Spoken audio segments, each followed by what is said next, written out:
அனைவருக்கும் ஸ்தோத்திரம். தொடர்ந்து தொடர் வேதாகமத்துல வாசிக்க கேட்கலாம். இந்த நாளில 1 சாமுவேல் புத்தகம் 8ஆம் பகுதி வாசிக்கலாம். தொடர்ந்து ஆலயத்திற்கு செல்லுங்கள், கர்த்தரை தொழுது கொள்ளுங்கள். கர்த்தர் நம்மை நம் குடும்பங்களை ஆசீர்வதிப்பாராக.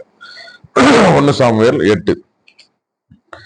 இஸ்ரவேலர் தங்களுக்கு ஒரு அரசனை வேண்டல்.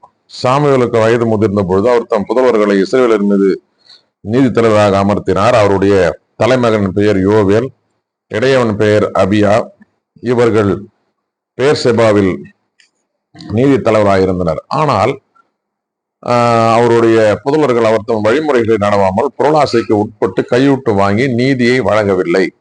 எனவே இஸ்ரவேலின் பெரியோர் அனைவரும் ஒன்று கூடி சாமுவேலுடன் ராமாவுக்கு வந்தனர். அவர்கள் அவரிடம், இதோ உமக்கு வயது முதிர்ந்து விட்டது, உம் புதல்வர்களும் வழிமுறைகளை நடப்பதில்லை. ஆகவே அனைத்து வேற்றினங்களிடையே இருப்பது போன்று ஒரு அரசனை நியமித்தருளும் என்று கேட்டுக்கொண்டனர். எங்களுக்கு நீதி வழங்க ஒரு அரசனை தாரும் என்று அவர்கள் கேட்டதும் சாமுவேலுக்கு தீயதெனப்பட்டது. சாமுவேல் ஆண்டவரிடம் வேண்டிக் கொண்டார். ஆண்டவர் சாமுவேலிடம் கூறியது, மக்கள் குரலையும் அவர்கள் உன்னிடம் கூறுவது அனைத்தையும் கேள். ஏனெனில் அவர்கள் உன்னை புறக்கணிக்கவில்லை, அவர்களை நான் ஆளாதபடி என்னைத்தான் புறக்கணித்து விட்டனர். நான் அவர்களை எகிப்திலிருந்து கொண்டு வந்த நாள் முதல் இந்நாள் வரை அவர்கள் என்னை புறக்கணித்து வேற்று தெய்வங்களுக்கு ஊழியம் செய்து அனைத்திலும் அவ்வாறே செய்தது போல் உனக்கும் செய்கிறார்கள். இப்பொழுது அவர்கள் குரலுக்கு செவிகொடு, ஆனால் அவர்களை கண்டித்து எச்சரி. அவர்களை ஆளப்போகும் அரசனின் உரிமைகளை தெரியப்படுத்து.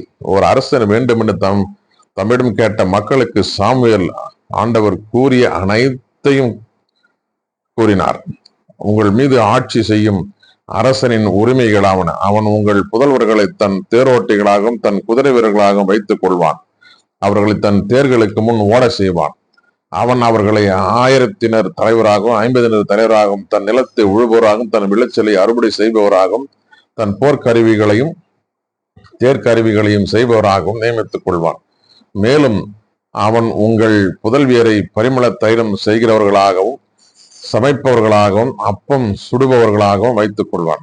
அவன் உங்கள் வயல்களிலும் திராட்சை தோட்டங்களிலும் ஒலிவ தோப்புகளிலும் சிறந்தவற்றை எடுத்துக்கொண்டு தன் அலுவலருக்கு கொடுப்பான். உங்கள் தானியத்திலும் திராட்சை பலனிலும் 10 ஒரு பங்கை எடுத்துக்கொண்டு தன் காரிய தலைவருக்கும் அலுவலருக்கும் கொடுப்பான்.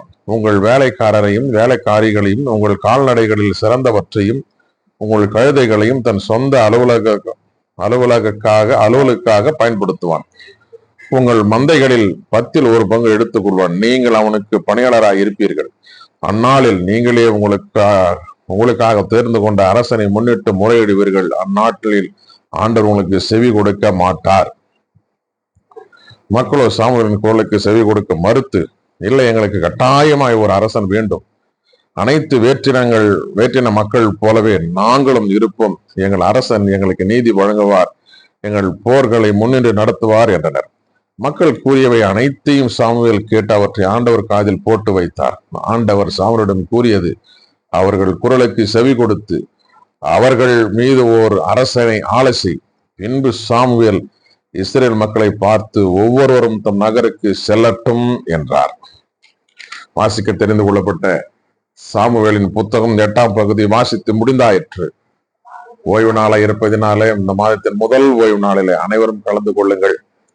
ஆண்டவரை துதியுங்கள். கர்த்தருடைய திருநாமம் மகிமைப்படட்டும். கர்த்தர் நம்மை நம் குடும்பங்களையும் ஆசீர்வதிப்பாராக. தொடர்ந்து தொடர் வேதாகமத்திலே இணைந்திருங்கள்.